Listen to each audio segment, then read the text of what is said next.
College کے چند دوست اپنی چھٹی منانے کے لیے شہر سے بہت دور ایک فارم ہاؤس گئے۔ فارم ہاؤس کے باہر دور دور تک کوئی آبادی نہیں تھی، جنگل ہی جنگل تھا۔ ان میں سے ایک لڑکا عادل نامی بھی تھا۔ اس کو اندھیرے سے ڈر لگتا تھا۔ سارے دوستوں نے اس کا ریکارڈ لگانا شروع کر دیا اور عادل کو چھیڑنے لگے کہ یہ تو ڈرپوک ہے، ڈرپوک ہے۔ عادل کو یہ دیکھ کے بڑا افسوس ہو رہا تھا کہ سارے دوست اس کا مذاق اڑا رہے ہیں۔ شام ہو چکی تھی، اندھیرا چھانے لگا تھا کہ سب دوستوں نے واپس گھر جانے کا فیصلہ کیا۔ جیسے ہی انہوں نے دروازہ جانے کے لیے کھولا تو ڈر گئے، کیونکہ باہر بہت بڑا ریچھ کھڑا تھا۔ سب بہت ڈر گئے اور خوف زدہ ہو گئے، کیونکہ ان کے پاس اس سے مقابلہ کرنے کے لیے کوئی ہتھیار نہیں تھا اور ریچھ بہت بڑا اور طاقتور تھا۔ اتنے میں عادل آگے بڑھا اور اس نے کہا، میں اس کا مقابلہ کرنے جا رہا ہوں۔ اس کے دوستوں نے کہا کہ تم کیوں مرنے جا رہے ہو، تمہارے پاس تو کوئی ہتھیار بھی نہیں ہے۔ عادل نے کہا، میں اس سے مقابلے کے لیے اس کا شکار بننے نہیں، ایک ہتھیار بن کے جا رہا ہوں۔ پھر عادل نے کہا کہ اگر مجھے آنے میں دیر ہو جائے یا مجھے کچھ ہو جائے تو میرے بیگ میں ایک باکس پڑا ہوا ہے، اس کو نکال کے ضرور دیکھ لینا۔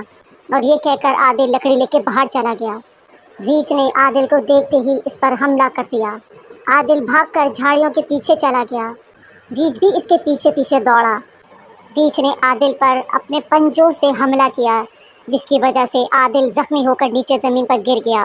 عادل ہمت کر کے فوراً اٹھ کے کھڑا ہوا۔ اب ریچھ بہت غصے میں تھا، اب وہ عادل کو کھانا چاہتا تھا۔ اب وہ جیسے ہی عادل کے قریب آیا، عادل نے پھٹی سے سامنے پڑی ہوئی ایک نوکیلی چھڑی اٹھائی اور اس کی آنکھ میں زور سے ماری۔ اس نوکیلی لکڑی نے ریچھ کی پوری آنکھ کو چیر دیا اور ریچھ کی آنکھوں سے خون آبشار کی طرح نکلنے لگا۔ ریچھ چلاتا ہوا جنگل کی طرف واپس بھاگ گیا۔ بہت دیر ہو چکی تھی تو عادل کے دوستوں نے سوچا کہ شاید اب عادل نہیں رہا، تو انہوں نے وہ باکس کھول کے دیکھا جس کا عادل نے کہا تھا کہ میرے جانے کے بعد مجھے دیر ہو جائے یا مجھے کچھ ہو جائے تو کھول کے دیکھ لینا۔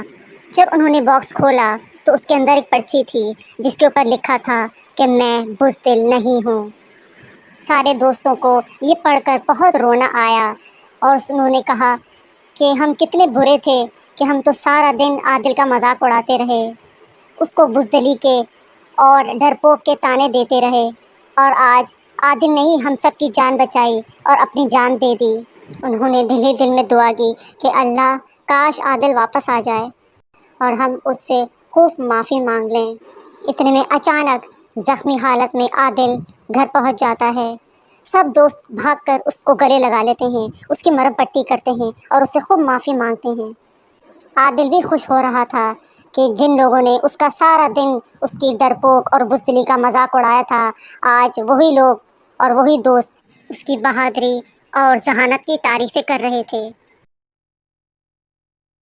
امید ہے آپ کو یہ کہانی بھی بہت پسند آئی ہوگی۔ ہمارے چینل ٹیلز کو سبسکرائب کیجیے۔ Thank you so much.